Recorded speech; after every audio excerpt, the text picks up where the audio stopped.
The Art of War, by Sun Tzu, translated by Lionel Giles, read by Bob Neufeld. Chapter 1. Laying Plans. The art of war is of vital importance to the state. It is a matter of life and death, a road either to safety or to ruin. Hence it is a subject of inquiry which can on no account be neglected. The art of war, then, is governed by 5 constant factors, to be taken into account in one's deliberations when seeking to determine the conditions obtaining in the field. These are the moral law, heaven, earth, the commander, method, and discipline. The moral law causes the people to be in complete accord with their ruler, so that they will follow him, regardless of their lives, undismayed by any danger. Heaven signifies night and day, cold and heat, times and seasons. Earth comprises distances, great and small, danger and security, open ground and narrow passes, the chances of life and death. The commander stands for the virtues of wisdom, sincerity, benevolence, courage, and strictness.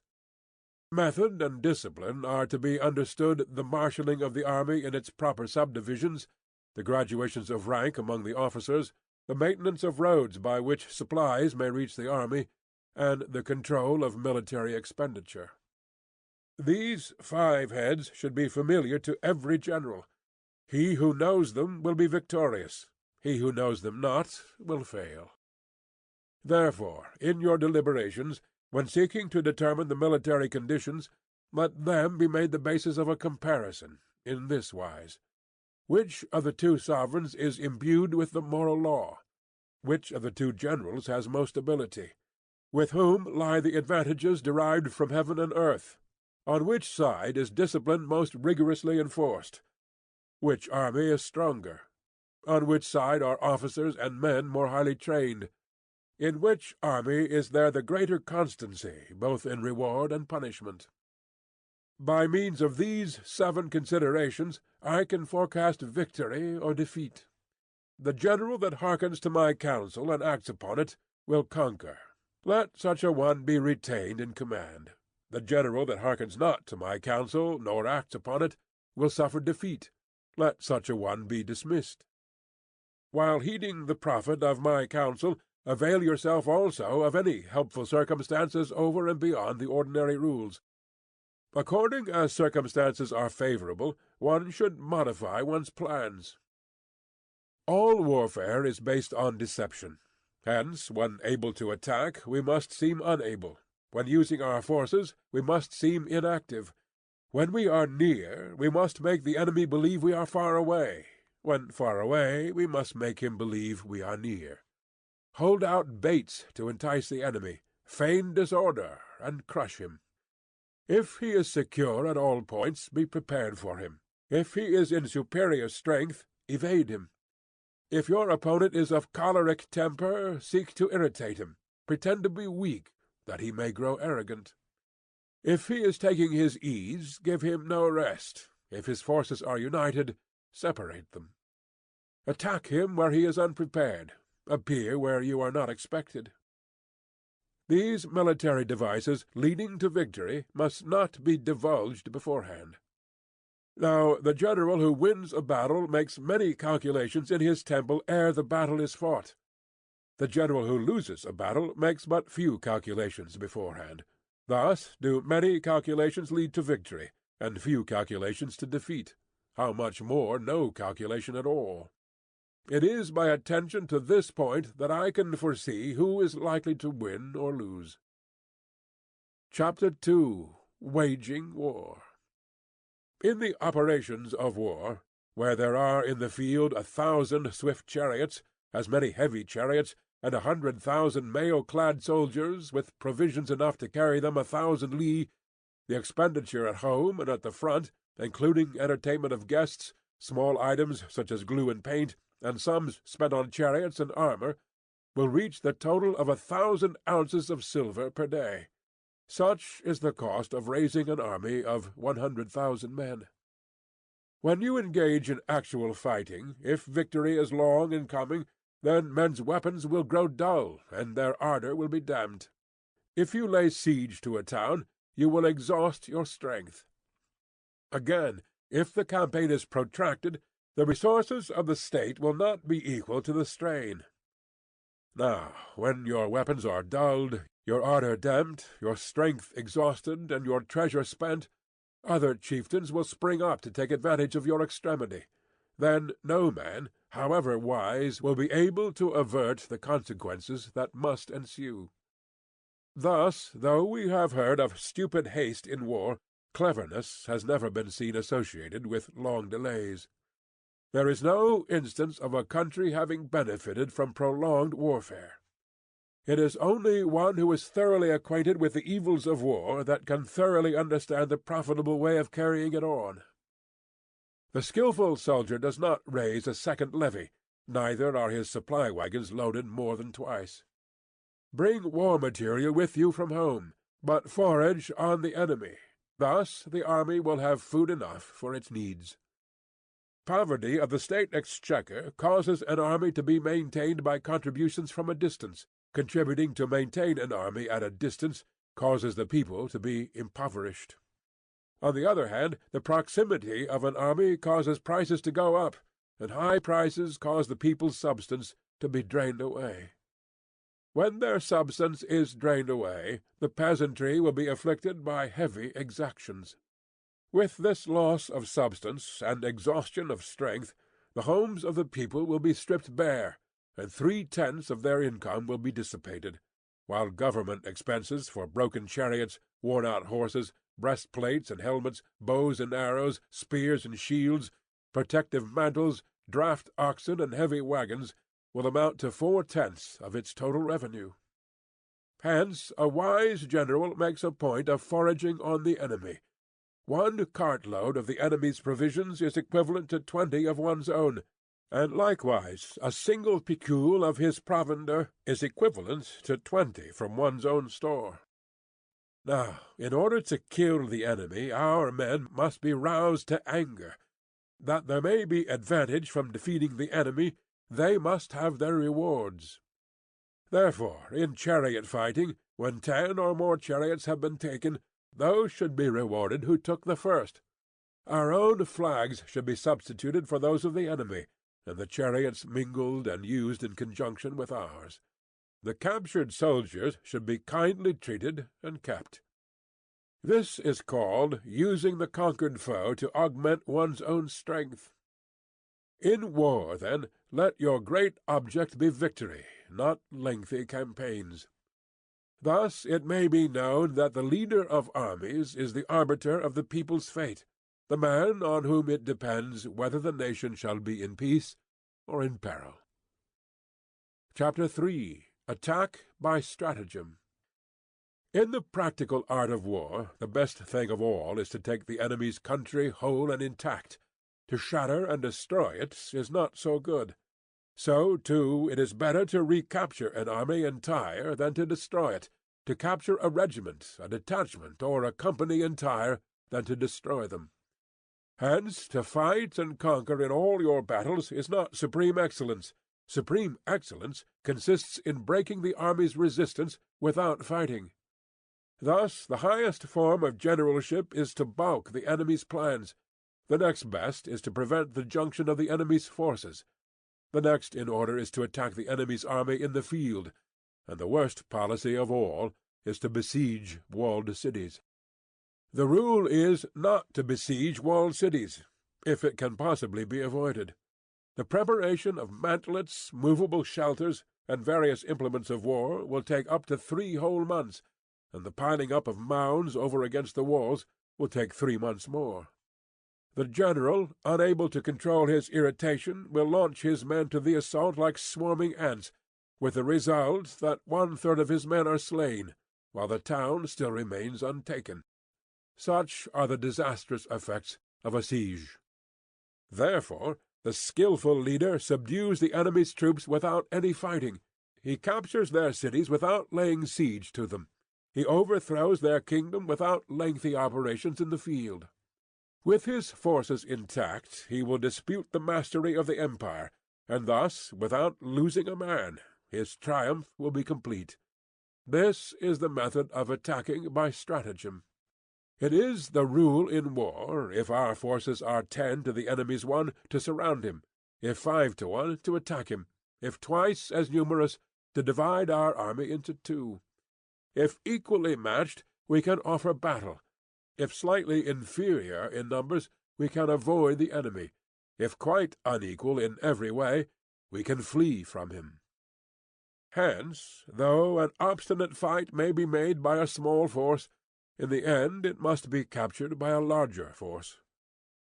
Now, the general is the bulwark of the state. If the bulwark is complete at all points, the state will be strong; if the bulwark is defective, the state will be weak. There are 3 ways in which a ruler can bring misfortune upon his army. 1. By commanding the army to advance or to retreat, being ignorant of the fact that it cannot obey. This is called hobbling the army. 2. By attempting to govern an army in the same way as he administers a kingdom, being ignorant of the conditions which obtain in an army. This causes restlessness in the soldiers' minds. 3. By employing the officers of his army without discrimination, through ignorance of the military principle of adaptation to circumstances. This shakes the confidence of the soldiers. But when the army is restless and distrustful, trouble is sure to come from the other feudal princes. This is simply bringing anarchy into the army and flinging victory away. Thus we may know that there are 5 essentials for victory. He will win who knows when to fight and when not to fight. He will win who knows how to handle both superior and inferior forces. He will win whose army is animated by the same spirit throughout all its ranks. He will win who, prepared himself, waits to take the enemy unprepared. He will win who has military capacity, and is not interfered with by the sovereign. Hence the saying, "If you know the enemy, and know yourself, you need not fear the result of 100 battles. If you know yourself but not the enemy, for every victory gained you will also suffer a defeat. If you know neither the enemy nor yourself, you will succumb in every battle." Chapter 4. Tactical Dispositions. The good fighters of old first put themselves beyond the possibility of defeat, and then waited for an opportunity of defeating the enemy. To secure ourselves against defeat lies in our own hands, but the opportunity of defeating the enemy is provided by the enemy himself. Thus the good fighter is able to secure himself against defeat, but cannot make certain of defeating the enemy. Hence the saying, "One may know how to conquer without being able to do it." Security against defeat implies defensive tactics. Ability to defeat the enemy means taking the offensive. Standing on the defensive indicates insufficient strength; attacking, a superabundance of strength. The general who is skilled in defence hides in the most secret recesses of the earth. He who is skilled in attack flashes forth from the topmost heights of heaven. Thus, on the one hand, we have ability to protect ourselves; on the other, a victory that is complete. To see victory only when it is within the ken of the common herd is not the acme of excellence. Neither is it the acme of excellence if you fight and conquer, and the whole empire says, "Well done." To lift an autumn hair is no sign of great strength. To see the sun and moon is no sign of sharp sight. To hear the noise of thunder is no sign of a quick ear. What the ancients called a clever fighter is one who not only wins, but excels in winning with ease. Hence his victories bring him neither reputation for wisdom nor credit for courage. He wins his battles by making no mistakes. Making no mistakes is what establishes the certainty of victory, for it means conquering an enemy that is already defeated. Hence the skilful fighter puts himself into a position which makes defeat impossible, and does not miss the moment for defeating the enemy. Thus it is that in war the victorious strategist only seeks battle after the victory has been won, whereas he who is destined to defeat first fights and afterwards looks for victory. The consummate leader cultivates the moral law, and strictly adheres to method and discipline. Thus it is in his power to control success. In respect of military method, we have, firstly, measurement, secondly, estimation of quantity, thirdly, calculation, fourthly, balancing of chances, fifthly, victory. Measurement owes its existence to earth, estimation of quantity to measurement, calculation to estimation of quantity, balancing of chances to calculation, and victory to balancing of chances. A victorious army opposed to a routed one is as a pound's weight placed in the scale against a single grain. The onrush of a conquering force is like the bursting of pent-up waters into a chasm of 1,000 fathoms deep. Chapter 5. Energy. The control of a large force is the same principle as the control of a few men. It is merely a question of dividing up their numbers. Fighting with a large army under your command is nowise different from fighting with a small one. It is merely a question of instituting signs and signals. To ensure that your whole host may withstand the brunt of the enemy's attack and remain unshaken, this is effected by manoeuvres, direct and indirect. That the impact of your army may be like a grindstone dashed against an egg, this is effected by the science of weak points and strong. In all fighting, the direct method may be used for joining battle, but indirect methods will be needed in order to secure victory. Indirect tactics, efficiently applied, are inexhaustible as heaven and earth, unending as the flow of rivers and streams. Like the sun and moon, they end, but to begin anew. Like the 4 seasons, they pass away to return once more. There are not more than 5 musical notes, yet the combinations of these 5 give rise to more melodies than can ever be heard.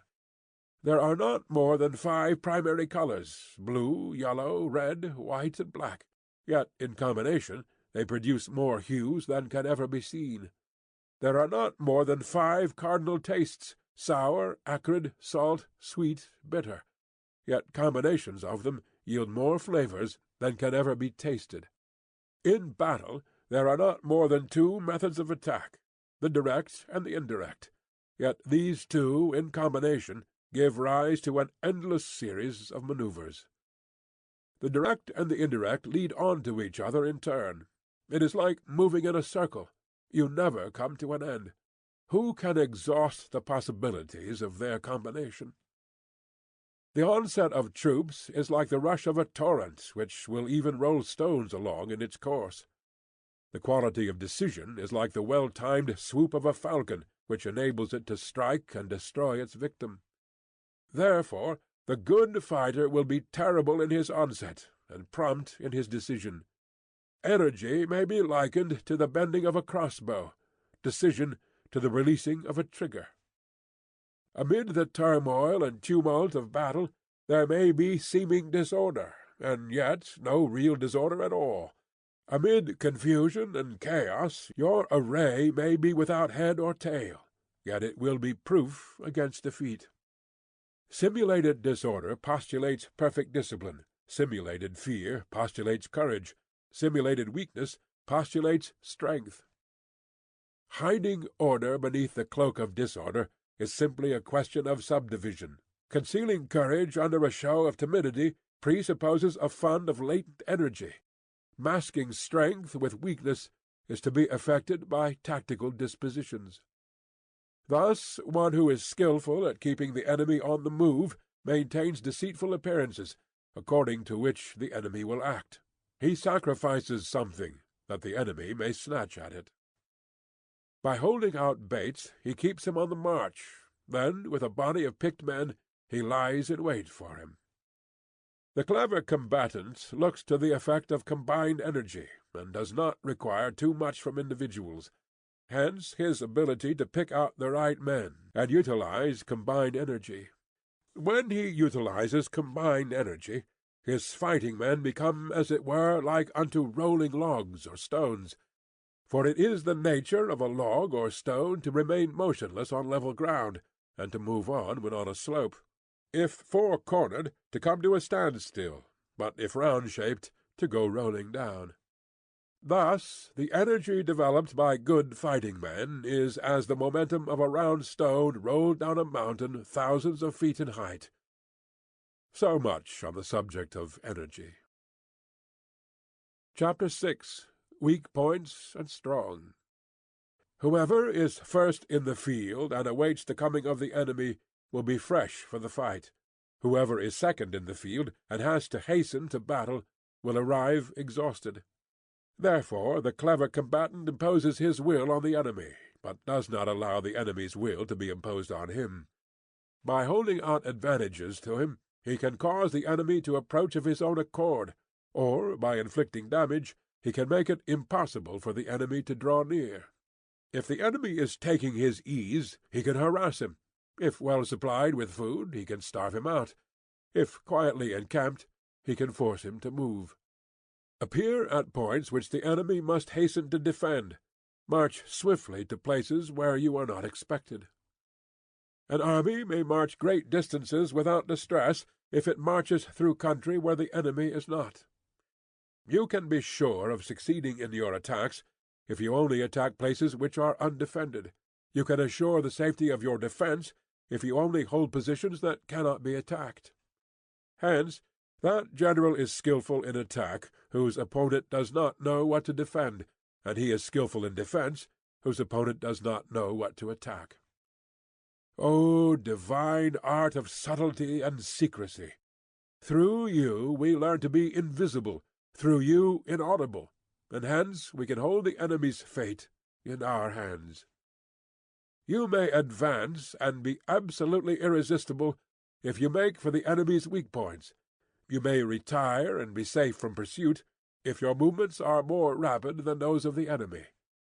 If we wish to fight, the enemy can be forced to an engagement even though he be sheltered behind a high rampart and a deep ditch. All we need do is attack some other place that he will be obliged to relieve. If we do not wish to fight, we can prevent the enemy from engaging us even though the lines of our encampment may be merely traced out on the ground. All we need do is to throw something odd and unaccountable in his way. By discovering the enemy's dispositions and remaining invisible ourselves, we can keep our forces concentrated, while the enemy's must be divided. We can form a single united body, while the enemy must split up into fractions. Hence there will be a whole pitted against separate parts of a whole, which means that we shall be many to the enemy's few. If we are able thus to attack an inferior force with a superior one, our opponents will be in dire straits. The spot where we intend to fight must not be made known, for then the enemy will have to prepare against a possible attack at several different points, and his forces being thus distributed in many directions, the numbers we shall have to face at any given point will be proportionately few. For should the enemy strengthen his van, he will weaken his rear. Should he strengthen his rear, he will weaken his van. Should he strengthen his left, he will weaken his right. Should he strengthen his right, he will weaken his left. If he sends reinforcements everywhere, he will everywhere be weak. Numerical weakness comes from having to prepare against possible attacks, numerical strength from compelling our adversary to make these preparations against us. Knowing the place and the time of the coming battle, we may concentrate from the greatest distances in order to fight. But if neither time nor place be known, then the left wing will be impotent to succor the right equally impotent to succor the left, the van unable to relieve the rear, or the rear to support the van. How much more so if the furthest portions of the army are anything under 100 li apart, and even the nearest are separated by several li. Though, according to my estimate, the soldiers of Yue exceed our own in number, that shall advantage them nothing in the matter of victory. I say, then, that victory can be achieved. Though the enemy be stronger in numbers, we may prevent him from fighting, scheme so as to discover his plans and the likelihood of their success, rouse him and learn the principle of his activity or inactivity, force him to reveal himself, so as to find out his vulnerable spots. Carefully compare the opposing army with your own, so that you may know where strength is superabundant and where it is deficient. In making tactical dispositions, the highest pitch you can attain is to conceal them. Conceal your dispositions, and you will be safe from the prying of the subtlest spies, from the machinations of the wisest brains. How victory may be produced for them out of the enemy's own tactics, that is what the multitude cannot comprehend. All men can see the tactics whereby I conquer, but what none can see is the strategy out of which victory is evolved. Do not repeat the tactics which have gained you one victory, but let your methods be regulated by the infinite variety of circumstances. Military tactics are like unto water, for water in its natural course runs away from high places, and hastens downwards. So in war, the way is to avoid what is strong, and to strike at what is weak. Water shapes its course according to the nature of the ground over which it flows. The soldier works out his victory in relation to the foe whom he is facing. Therefore, just as water retains no constant shape, so in warfare there are no constant conditions. He who can modify his tactics in relation to his opponent, and thereby succeed in winning, may be called a heaven-born captain. The 5 elements, water, fire, wood, metal, earth, are not always equally predominant. The 4 seasons make way for each other in turn. There are short days and long. The moon has its periods of waning and waxing. Chapter 7. Maneuvering. In war the general receives his commands from the sovereign. Having collected an army and concentrated his forces, he must blend and harmonize the different elements thereof before pitching his camp. After that comes tactical manoeuvring, than which there is nothing more difficult. The difficulty of tactical manoeuvring consists in turning the devious into the direct, and the misfortune into gain. Thus, to take a long and circuitous route, after enticing the enemy out of the way, and those starting after him, to contrive to reach the goal before him, shows knowledge of the artifice of deviation. Manoeuvring with an army is advantageous, with an undisciplined multitude most dangerous. If you set a fully equipped army in march in order to snatch an advantage, the chances are that you will be too late. On the other hand, to detach a flying column for the purpose involves the sacrifice of its baggage and stores. Thus, if you order your men to roll up their buff coats and make forced marches without halting day or night, covering double the usual distance at a stretch, doing 100 li in order to wrest an advantage, the leaders of all your 3 divisions will fall into the hands of the enemy. The stronger men will be in front, the jaded ones will fall behind, and on this plan only 1/10 of your army will reach its destination. If you march 50 li in order to outmaneuver the enemy, you will lose the leader of your first division, and only half your force will reach the goal. If you march 30 li with the same object, 2/3 of your army will arrive. We may take it, then, that an army without its baggage train is lost. Without provisions it is lost. Without basis of supply it is lost. We cannot enter into alliances until we are acquainted with the designs of our neighbors. We are not fit to lead an army on the march unless we are familiar with the face of the country, its mountains and forests, its pitfalls and precipices, its marshes and swamps. We shall be unable to turn natural advantage to account unless we make use of local guides. In war, practice dissimulation, and you will succeed. Whether to concentrate or to divide your troops must be decided by circumstances. Let your rapidity be that of the wind, your compactness that of the forest. In raiding and plundering be like fire, in immovability like a mountain. Let your plans be dark and impenetrable as night, and when you move, fall like a thunderbolt.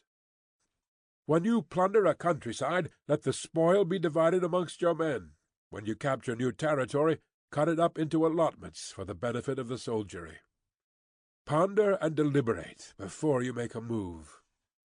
He will conquer who has learnt the artifice of deviation. Such is the art of manoeuvring. The Book of Army Management says, "On the field of battle the spoken word does not carry far enough, hence the institution of gongs and drums, nor can ordinary objects be seen clearly enough, hence the institution of banners and flags. Gongs and drums, banners and flags, are means whereby the ears and eyes of the host may be focused on one particular point. The host thus forming a single united body, it is impossible either for the brave to advance alone, or for the cowardly to retreat alone. This is the art of handling large masses of men. In night fighting, then, make much use of signal fires and drums, and in fighting by day, of flags and banners, as a means of influencing the ears and eyes of your army. A whole army may be robbed of its spirit. A commander-in-chief may be robbed of his presence of mind. Now, a soldier's spirit is keenest in the morning. By noonday it has begun to flag, and in the evening his mind is bent only on returning to camp. A clever general, therefore, avoids an army when its spirit is keen, but attacks it when it is sluggish and inclined to return. This is the art of studying moods. Disciplined and calm, to await the appearance of disorder and hubbub amongst the enemy, this is the art of retaining self-possession. To be near the goal while the enemy is still far from it, to wait at ease while the enemy is toiling and struggling, to be well fed while the enemy is famished, this is the art of husbanding one's strength. To refrain from intercepting an enemy whose banners are in perfect order, to refrain from attacking an army drawn up in calm and confident array, this is the art of studying circumstances. It is a military axiom not to advance uphill against the enemy, nor to oppose him when he comes downhill. Do not pursue an enemy who simulates flight. Do not attack soldiers whose temper is keen. Do not swallow bait offered by the enemy. Do not interfere with an army that is returning home. When you surround an army, leave an outlet free. Do not press a desperate foe too hard. Such is the art of warfare. Chapter 8. Variation in Tactics. In war, the general receives his commands from the sovereign, collects his army, and concentrates his forces. When in difficult country, do not encamp. In country where high roads intersect, join hands with your allies. Do not linger in dangerously isolated positions.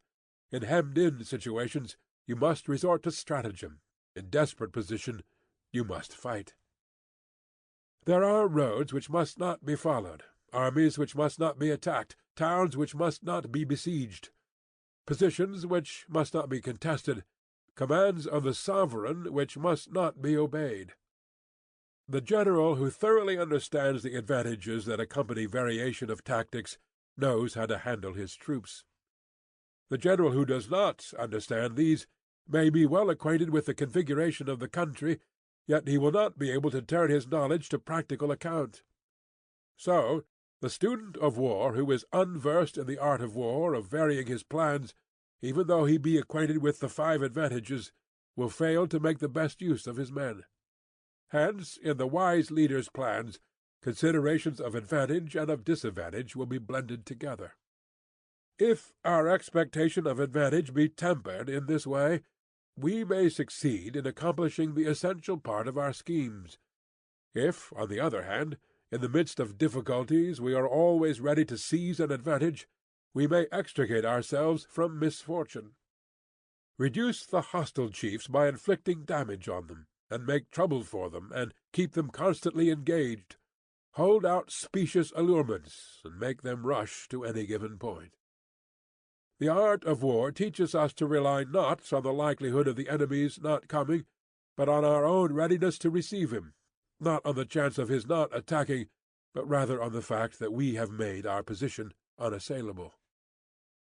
There are 5 dangerous faults which may affect a general: recklessness, which leads to destruction; cowardice, which leads to capture; a hasty temper, which can be provoked by insults; a delicacy of honor, which is sensitive to shame; over-solicitude for his men, which exposes him to worry and trouble. These are the 5 besetting sins of a general, ruinous to the conduct of war. When an army is overthrown and its leader slain, the cause will surely be found among these 5 dangerous faults. Let them be a subject of meditation. End of Part 1. The Art of War, Part 2. Chapter 9. The Army on the March. We come now to the question of encamping the army, and observing signs of the enemy. Pass quickly over mountains, and keep in the neighborhood of valleys. Camp in high places, facing the sun. Do not climb heights in order to fight. So much for mountain warfare. After crossing a river, you should get far away from it. When an invading force crosses a river in its onward march, do not advance to meet it in midstream. It will be best to let half the army get across, and then deliver your attack. If you are anxious to fight, you should not go to meet the invader near a river which he has to cross. Moor your craft higher up than the enemy, and facing the sun. Do not move upstream to meet the enemy. So much for river warfare. In crossing salt marshes, your sole concern should be to get over them quickly, without any delay. If forced to fight in a salt marsh, you should have water and grass near you, and get your back to a clump of trees. So much for operations in salt marshes. In dry, level country, take up an easily accessible position with rising ground to your right and on your rear, so that the danger may be in front, and safety lie behind. So much for campaigning in flat country. These are the 4 useful branches of military knowledge which enabled the Yellow Emperor to vanquish 4 several sovereigns. All armies prefer high ground to low, and sunny places to dark.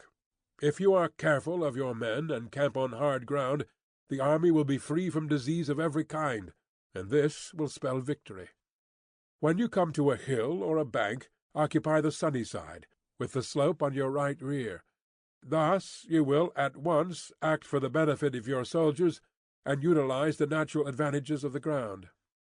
When, in consequence of heavy rains up country, a river which you wish to ford is swollen and flecked with foam, you must wait until it subsides.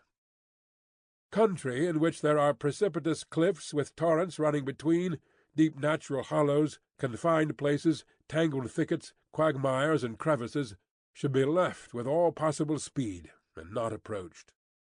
While we keep away from such places, we should get the enemy to approach them. While we face them, we should let the enemy have them on his rear.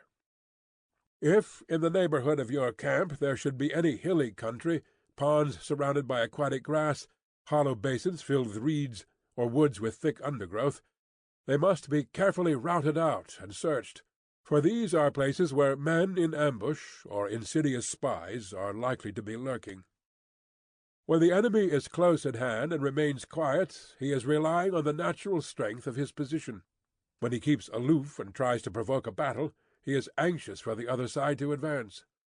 If his place of encampment is easy of access, he is tendering a bait. Movement amongst the trees of a forest shows that the enemy is advancing. The appearance of a number of screens in the midst of thick grass means that the enemy wants to make us suspicious. The rising of birds in their flight is the sign of an ambuscade. Startled beasts indicate that a sudden attack is coming. When there is dust rising in a high column, it is the sign of chariots advancing. When the dust is low, but spread over a wide area, it betokens the approach of infantry. When it branches out in different directions, it shows that parties have been sent to collect firewood. A few clouds of dust moving to and fro signify that the army is encamping. Humble words and increased preparations are signs that the enemy is about to advance. Violent language and driving forward, as if to attack, are signs that he will retreat. When the light chariots come out first and take up a position on the wings, it is a sign that the enemy is forming for battle. Peace proposals unaccompanied by a sworn covenant indicate a plot. When there is much running about and the soldiers fall into rank, it means that the critical moment has come. When some are seen advancing and some retreating, It is a lure. When the soldiers stand leaning on their spears, they are faint from want of food. If those who are sent to draw water begin by drinking themselves, the army is suffering from thirst. If the enemy sees an advantage to be gained and makes no effort to secure it, the soldiers are exhausted. If birds gather on any spot, it is unoccupied. Clamour by night betokens nervousness. If there is disturbance in the camp, the general's authority is weak. If the banners and flags are shifted about, sedition is afoot. If the officers are angry, it means that the men are weary. When an army feeds its horses with grain and kills its cattle for food, and when the men do not hang their cooking pots over the campfires, showing that they will not return to their tents, you may know that they are determined to fight to the death. The sight of men whispering together in small knots, or speaking in subdued tones, points to disaffection amongst the rank and file. Too frequent rewards signify that the enemy is at the end of his resources. Too many punishments betray a condition of dire distress. To begin by bluster, but afterwards to take fright at the enemy's numbers, shows a supreme lack of intelligence. When envoys are sent with compliments in their mouths, it is a sign that the enemy wishes for a truce. If the enemy's troops march up angrily and remain facing ours for a long time without either joining battle or taking themselves off again, the situation is one that demands great vigilance and circumspection. If our troops are no more in number than the enemy, that is amply sufficient. It only means that no direct attack can be made. What we can do is simply to concentrate all our available strength, keep a close watch on the enemy, and obtain reinforcements. He who exercises no forethought, but makes light of his opponents, is sure to be captured by them. If soldiers are punished before they have grown attached to you, they will not prove submissive, and unless submissive, they will be practically useless. If, when the soldiers have become attached to you, punishments are not enforced, they will still be useless. Therefore, soldiers must be treated in the first instance with humanity, but kept under control by means of iron discipline. This is a certain road to victory. If, in training soldiers, commands are habitually enforced, the army will be well disciplined. If not, its discipline will be bad. If a general shows confidence in his men, but always insists on his orders being obeyed, the gain will be mutual. Chapter 10. Terrain.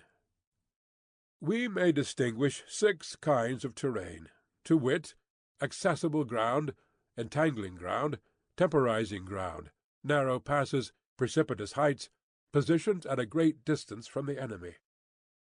Ground which can be freely traversed by both sides is called accessible. With regard to ground of this nature, be before the enemy in occupying the raised and sunny spots, and carefully guard your line of supplies. Then you will be able to fight with advantage. Ground which can be abandoned but is hard to reoccupy is called entangling. From a position of this sort, if the enemy is unprepared, you may sally forth and defeat him. But if the enemy is prepared for your coming, and you fail to defeat him, then, return being impossible, disaster will ensue.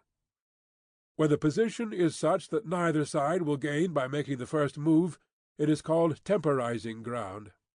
In a position of this sort, even though the enemy should offer us an attractive bait, it will be advisable not to stir forth, but rather to retreat, thus enticing the enemy in his turn. Then, when part of his army has come out, we may deliver our attack with advantage. With regard to narrow passes, if you can occupy them first, let them be strongly garrisoned and await the advent of the enemy. Should the army forestall you in occupying a pass, do not go after him if the pass is fully garrisoned, but only if it is weakly garrisoned. With regard to precipitous heights, if you are beforehand with your adversary, you should occupy the raised and sunny spots, and there wait for him to come up. If the enemy has occupied them before you, do not follow him, but retreat and try to entice him away. If you are situated at a great distance from the enemy, and the strength of the two armies is equal, it is not easy to provoke a battle, and fighting will be to your disadvantage. These 6 are the principles connected with earth. The general who has attained a responsible post must be careful to study them.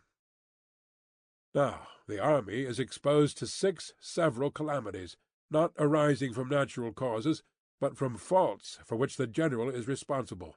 These are flight, insubordination, collapse, ruin, disorganization, rout. Other conditions being equal, if one force is hurled against another 10 times its size, the result will be the flight of the former. When the common soldiers are too strong and their officers too weak, the result is insubordination. When the officers are too strong and the common soldiers too weak, the result is collapse. When the higher officers are angry and insubordinate, and on meeting the enemy give battle on their own account from a feeling of resentment, before the commander-in-chief can tell whether or not he is in a position to fight, the result is ruin. When the general is weak and without authority, when his orders are not clear and distinct, when there are no fixed duties assigned to officers and men, and the ranks are formed in a slovenly, haphazard manner, the result is utter disorganization. When a general, unable to estimate the enemy's strength, allows an inferior force to engage a larger one, or hurls a weak detachment against a powerful one, and neglects to place picked soldiers in the front rank, the result must be rout. These are 6 ways of courting defeat, which must be carefully noted by the general who has attained a responsible post. The natural formation of the country is the soldier's best ally, but a power of estimating the adversary, of controlling the forces of victory, and of shrewdly calculating difficulties, dangers, and distances, constitutes the test of a great general. He who knows these things, and in fighting puts his knowledge into practice, will win his battles. He who knows them not, nor practices them, will surely be defeated. If fighting is sure to result in victory, then you must fight, even though the ruler forbid it. If fighting will not result in victory, then you must not fight, even at the ruler's bidding. The general who advances without coveting fame, and retreats without fearing disgrace, whose only thought is to protect his country and do good service for his sovereign, is the jewel of the kingdom. Regard your soldiers as your children, and they will follow you into the deepest valleys. Look upon them as your own beloved sons, and they will stand by you, even unto death. If, however, you are indulgent, but unable to make your authority felt, kind-hearted, but unable to enforce your commands, and incapable, moreover, of quelling disorder, then your soldiers must be likened to spoilt children. They are useless for any practical purpose.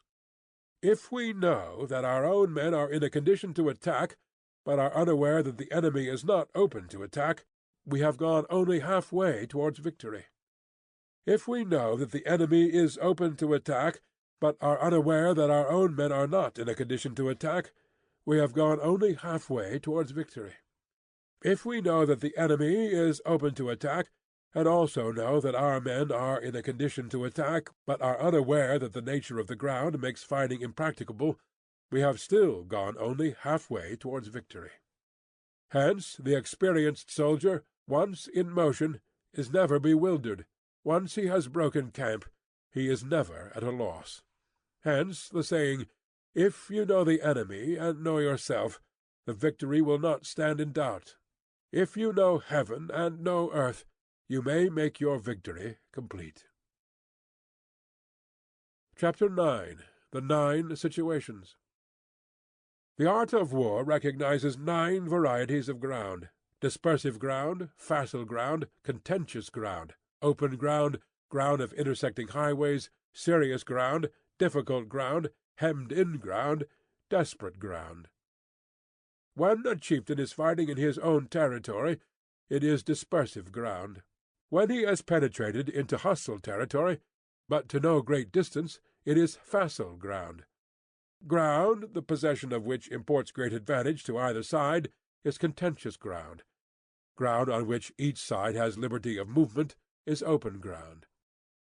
Ground which forms the key to 3 contiguous states, so that he who occupies it first has most of the empire at his command, is a ground of intersecting highways.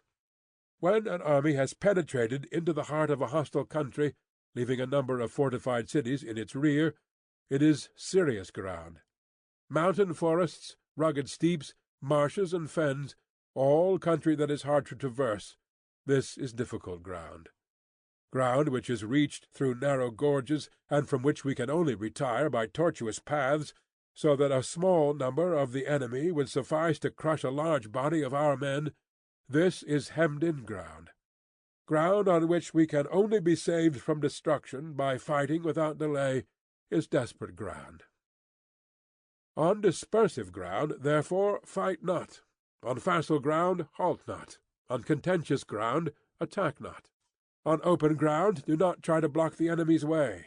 On the ground of intersecting highways, join hands with your allies. On serious ground, gather in plunder. In difficult ground, keep steadily on the march. On hemmed-in ground, resort to stratagem. On desperate ground, fight. Those who were called skilful leaders of old knew how to drive a wedge between the enemy's front and rear, to prevent cooperation between his large and small divisions, to hinder the good troops from rescuing the bad, the officers from rallying their men. When the enemy's men were united, they managed to keep them in disorder. When it was to their advantage, they made a forward move. When otherwise, they stopped still. If asked how to cope with a great host of the enemy in orderly array and on the point of marching to the attack, I should say, begin by seizing something which your opponent holds dear. Then he will be amenable to your will. Rapidity is the essence of war. Take advantage of the enemy's unreadiness. Make your way by unexpected routes, and attack unguarded spots. The following are the principles to be observed by an invading force. The further you penetrate into a country, the greater will be the solidarity of your troops, and thus the defenders will not prevail against you. Make forays into fertile country, in order to supply your army with food. Carefully study the well-being of your men, and do not overtax them. Concentrate your energy and hoard your strength. Keep your army continually on the move, and devise unfathomable plans. Throw your soldiers into positions whence there is no escape, and they will prefer death to flight. If they will face death, there is nothing they may not achieve. Officers and men alike will put forth their uttermost strength. Soldiers, when in desperate straits, lose the sense of fear. If there is no place of refuge, they will stand firm. If they are in hostile country, they will show a stubborn front. If there is no help for it, they will fight hard. Thus, without waiting to be marshalled, the soldiers will be constantly on the qui-vive. Without waiting to be asked, they will do your will. Without restrictions, they will be faithful. Without giving orders, they can be trusted. Prohibit the taking of omens, and do away with superstitious doubts. Then, until death itself comes, no calamity need be feared. If our soldiers are not overburdened with money, it is not because they have a distaste for riches. If their lives are not unduly long, it is not because they are disinclined to longevity. On the day they are ordered out to battle, your soldiers may weep, those sitting up bedewing their garments, and those lying down letting the tears run down their cheeks. But let them once be brought to bay, and they will display the courage of a Chu or a Kuei. The skilful tactician may be likened to the Shui Jan. Now, the Shui Jan is a snake that is found in the Chung Mountains. Strike at its head, and you will be attacked by its tail.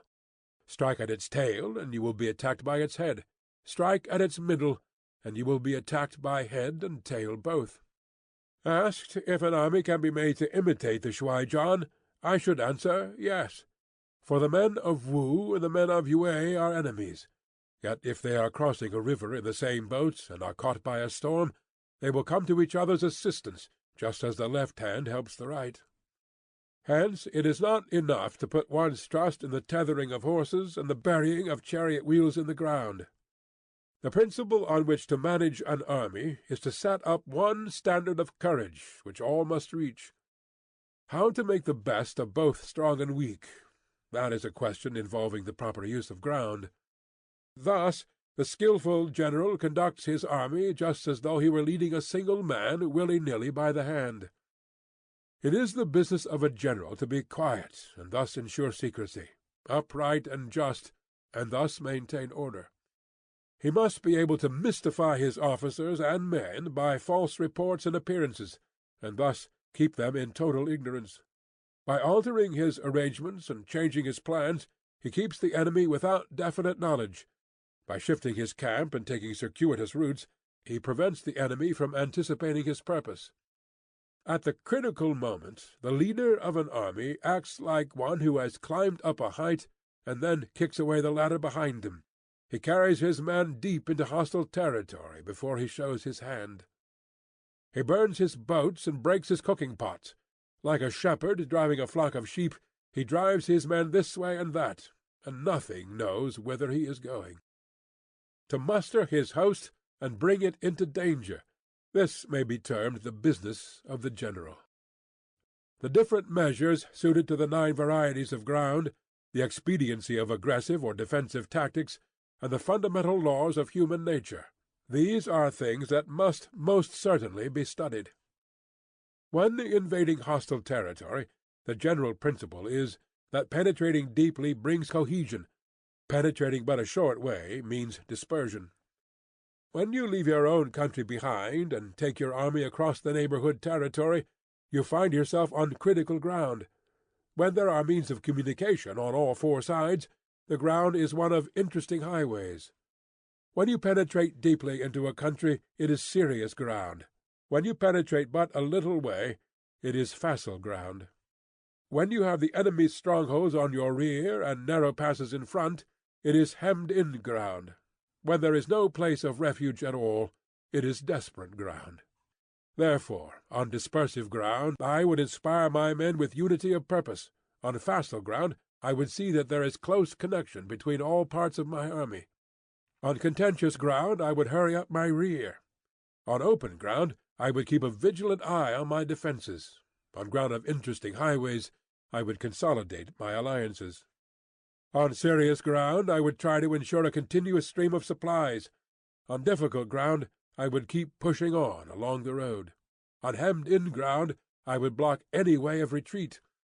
On desperate ground I would proclaim to my soldiers the hopelessness of saving their lives, for it is the soldier's disposition to offer an obstinate resistance when surrounded, to fight hard when he cannot help himself, and to obey promptly when he has fallen into danger.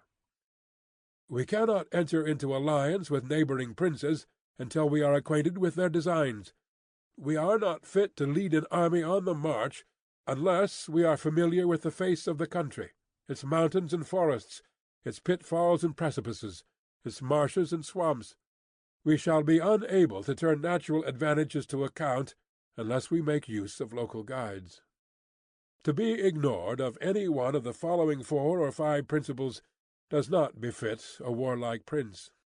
When a warlike prince attacks a powerful state, his generalship shows itself in preventing the concentration of the enemy's forces. He overawes his opponents, and their allies are prevented from joining against him. Hence he does not strive to ally himself with all and sundry, nor does he foster the power of other states. He carries out his own secret designs, keeping his antagonists in awe. Thus he is able to capture their cities and overthrow their kingdoms.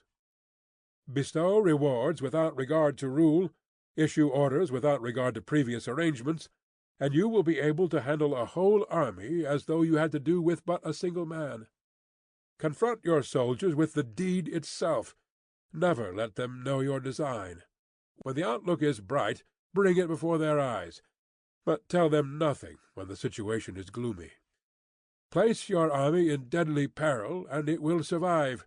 Plunge it into desperate straits, and it will come off in safety. For it is precisely when a force has fallen into harm's way that it is capable of striking a blow for victory. Success in warfare is gained by carefully accommodating ourselves to the enemy's purpose. By persistently hanging on the enemy's flank, we shall succeed in the long run in killing the commander-in-chief. This is called ability to accomplish a thing by sheer cunning. On the day that you take up your command, block the frontier passes, destroy the official tallies, and stop the passage of all emissaries. Be stern in the council-chamber, so that you may control the situation. If the enemy leaves a door open, you must rush in. Forestall your opponent by seizing what he holds dear, and subtly contrive to time his arrival on the ground. Walk in the path defined by rule, and accommodate yourself to the enemy until you can fight a decisive battle. At first, then, exhibit the coyness of a maiden, until the enemy gives you an opening. Afterwards, emulate the rapidity of a running hare, and it will be too late for the enemy to oppose you. Chapter 12. The Attack by Fire. There are 5 ways of attacking with fire. The first is to burn soldiers in their camp. The second is to burn stores. The third is to burn baggage trains. The fourth is to burn arsenals and magazines. The fifth is to hurl dropping fire amongst the enemy. In order to carry out an attack, we must have means available. The material for raising fire should always be kept in readiness.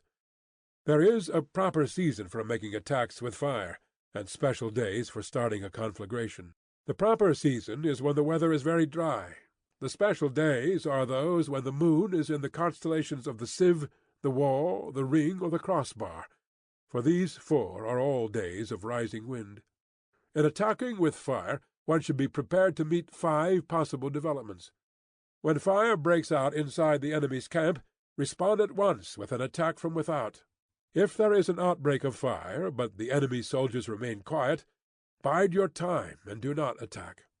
When the force of the flames has reached its height, follow it up with an attack, if that is practicable. If not, stay where you are. If it is possible to make an assault with fire from without, do not wait for it to break out within, but deliver your attack at a favorable moment.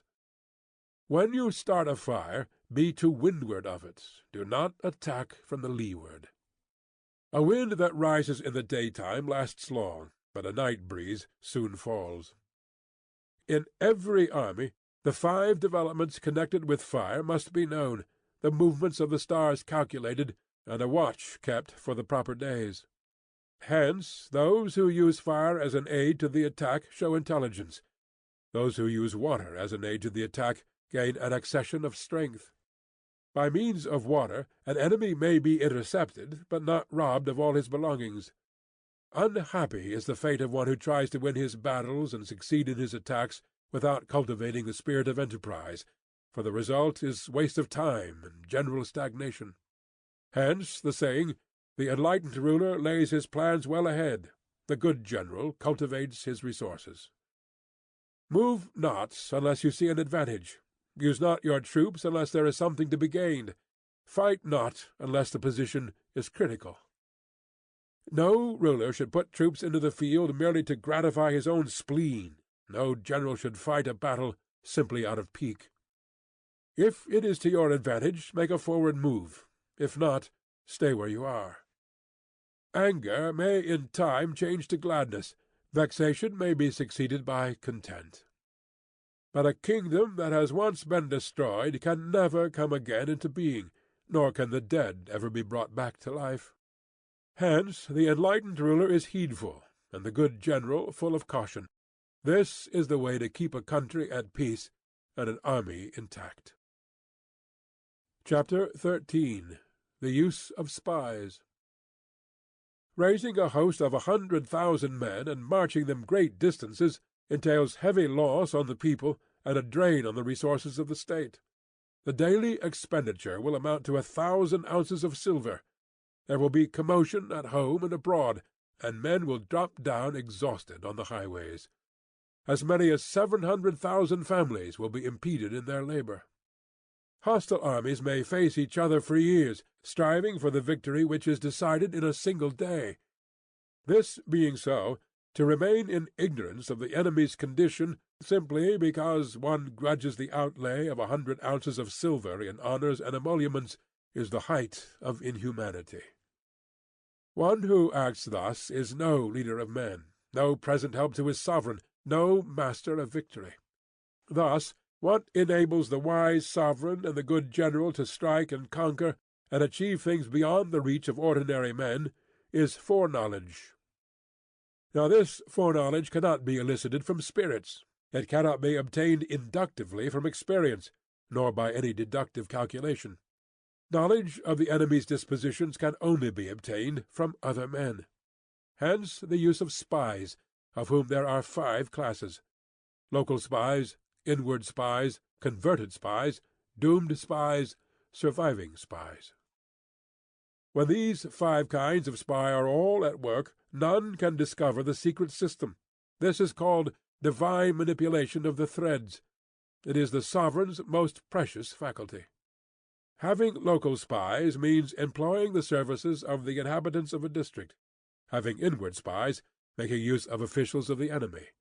Having converted spies, getting hold of the enemy's spies and using them for your own purposes. Having doomed spies, doing certain things openly for purposes of deception, and allowing our spies to know of them and report them to the enemy. Surviving spies, finally, are those who bring back news from the enemy's camp.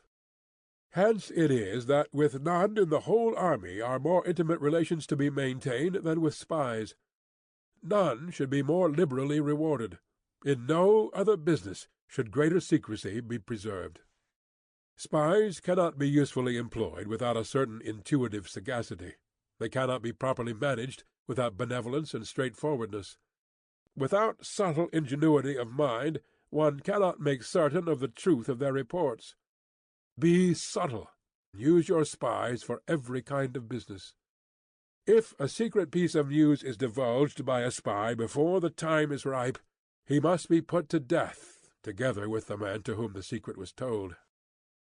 Whether the object be to crush an army, to storm a city, or to assassinate an individual, it is always necessary to begin by finding out the names of the attendants, the aides-de-camp, and doorkeepers and sentries of the general in command. Our spies must be commissioned to ascertain these. The enemy's spies who have come to spy on us must be sought out, tempted with bribes, led away, and comfortably housed. Thus they will become converted spies and available for our service. It is through the information brought by the converted spy that we are able to acquire and employ local and inward spies. It is owing to his information again that we can cause the doomed spy to carry false tidings to the enemy. Lastly, it is by his information that the surviving spy can be used on appointed occasions. The end and aim of spying in all its 5 varieties is knowledge of the enemy, and this knowledge can only be derived, in the first instance, from the converted spy. Hence it is essential that the converted spy be treated with the utmost liberality.